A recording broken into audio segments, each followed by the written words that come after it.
వ్రతశాల ఇది నా యేసు నివసించశాల. కీర్తనల గ్రంథం 34వ అధ్యాయం 14. కీడు చేయట మాని మేలు చేయము, సమాధానము వెదకి దానిని వెంటాడము. దాని వెదకి వెంటాడాలంట. కీడు చేయడము ఆపేవారంగా ఉండాలంట. తర్వాత సమాధానాన్ని వెదకి వెంటాడే వారంగా ఉండాలని దేవుడు జ్ఞాపకం చేస్తున్నాడు. అనగా ఈ శుభదినాన దేవుని సన్నిధిలో చేరిన మనందరి జీవితాల్లో దేవుడిస్తున్నటువంటి మాట ఏంటంటే, ఇబ్బందులు ఉన్న వారందరికీ కూడా దేవుడు విశాలత కలుగ చేయాలని దేవుడు ఆశపడుతున్నాడు. అందుకే ఎవరెవరు ఇబ్బందులు ఉన్నారో వారందరినీ కూడా దేవుడు భక్తులైనటువంటి దావీదు దగ్గరకు తీసుకొని వస్తున్నాడు. కదిలించి ప్రేరేపించి, ఫలానా గుహలో ఉన్నాను, మీరేం తొందరపడొద్దండి, ఆ గుహ దగ్గరికి రండి మీరు మీ పిల్లలు అని భక్తులైనటువంటి దావీదు చెప్పలేదు ప్రియులారా. కానీ భక్తులైనటువంటి దావీదే ప్రేరేపించబడి ఈ అరణ్యాలకు రావడానికి చక్కటి తీర్మానం చేసుకున్నాడు. అందుకే చూడండి, మనం చదువుకున్న మాటలో భాగముగా దేవుడిచ్చినటువంటి మాట, సమాధానమును వెదకి దాని వెంటాడమని ఆజ్ఞాపిస్తున్నాడు. వెంటాడుట వలన ఏదైతే మనం కోల్పోయామో దాన్ని తిరిగి పొందుకోవడానికి గొప్ప అవకాశం అన్నమాట. దేవుని సన్నిధిలో చేరినటువంటి దేవుని బిడ్డలమైన మనం అందరం కూడా అసమాధానంగా ఉండటానికి కాకుండా సమాధానంగా ఉండడానికి మనల్ని మనం సిద్ధపరచుకోవాలని దేవుడు జ్ఞాపకం చేస్తున్నాడు. అలాగ సిద్ధపడితే అత్యధికమైనటువంటి ఆశీర్వాదము, సమాధానము దేవుడు మనకివ్వడానికి దేవుడు సిద్ధముగా ఉన్నాడు. అందుకని అసమాధానంగా ఉండేవారు ఏం చేస్తూ ఉంటారంటే, సమాధానంగా ఉండేటువంటి వారిని దూరం చేసుకుంటూ ఉంటారు. వారి ఆలోచన విధానము, పద్ధతి సపరేట్గా ఉంటుంది అంతే.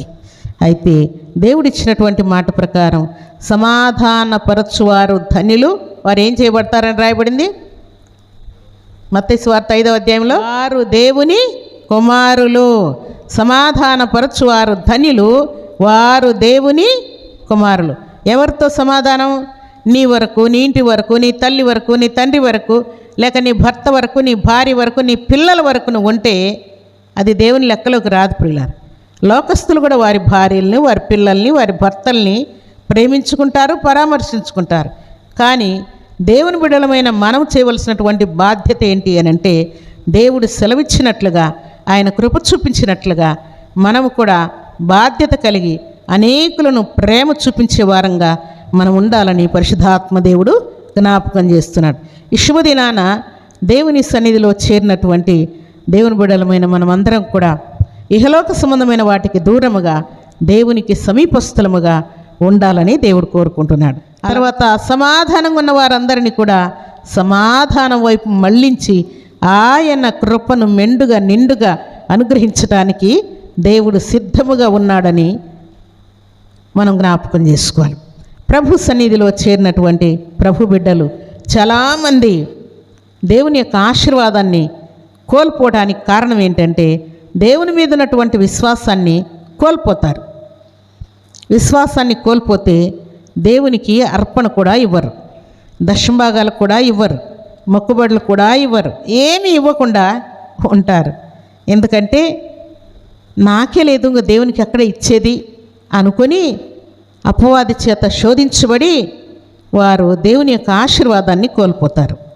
అయితే దేవుని యొక్క ఆశీర్వాదము దేనిలో ఉన్నదన్న సంగతిని తర్వాత వారు గుర్తుపట్టిన తర్వాత దేవునికి కృతజ్ఞతాస్తుతులు చెల్లించకుండా ఉండలేకపోతూ ఉంటారు.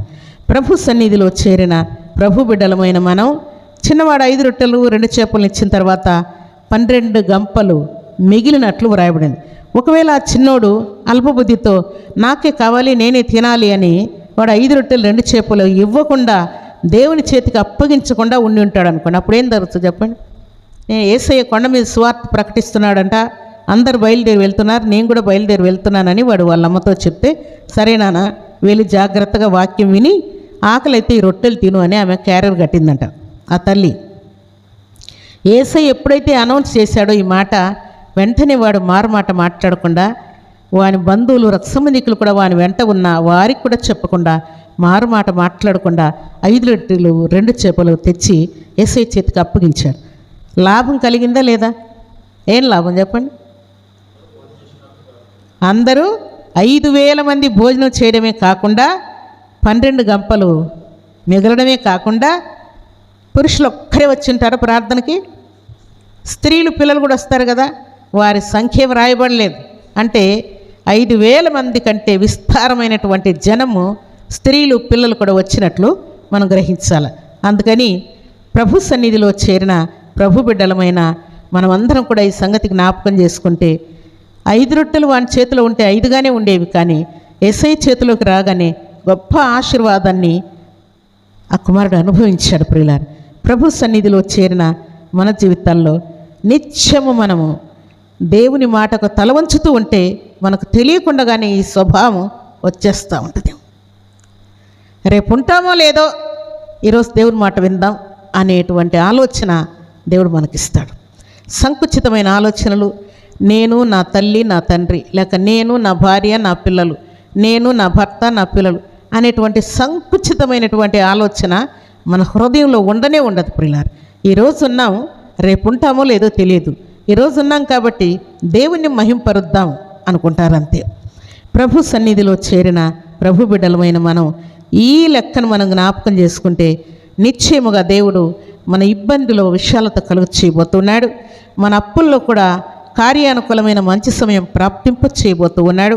తర్వాత మనతో ఎవరెవరు అసమాధానంగా ఉన్నారో వారందరినీ కూడా దేవుడు సంపూర్ణమైనటువంటి సమాధానం చేత మనల్ని నింపడానికి దేవుడు సిద్ధముగా ఉన్నాడు. కాబట్టి దేవుని సన్నిధిలో చేరినటువంటి మనమందరం కూడా దేవుని మాటకు తల వంచుదాం. అసమాధానంలో సంపూర్ణమైన సమాధానాన్ని దేవుడు ఇవ్వబోతూ ఉన్నాడు. కాబట్టి ఇట్టి ఆశీర్వాదాన్ని పొందుకొని ఈ శుభదినాన్ని ఎవరికి చెప్పనటువంటి ప్రాబ్లమ్స్ తేట యాతన పడ్డాం, వాటన్నిటిని కూడా దేవుడు క్లియర్ చేసి ఆయన మహిమను కనపరచబోతున్నాడు. కంటికి కనబడిన, చెవికి కనబడిని, హృదయానికి అర్థం కానటువంటి ఆశీర్వాదములతో దేవుడు నింపబోతున్నాడన్న సంగతిని జ్ఞాపకం తెచ్చుకొని దేవుని మాటకు తల వంచి దేవుని బిడ్డలమై ఇంట బయట సంఘంలో సమాజంలో దేవుని కొరకు బలమైన సాక్షులముగా మనం ఉండాలని దేవుడు కోరుకుంటూ ఉన్నాడు. అలాంటి కృపా భాగ్యం సర్వశక్తిమంతుడైనటువంటి దేవాతి దేవుడు సర్వసమృద్ధిగా మనందరికి అనుగ్రహించి ఆశీర్వదించునుగాక. ఆమేన్.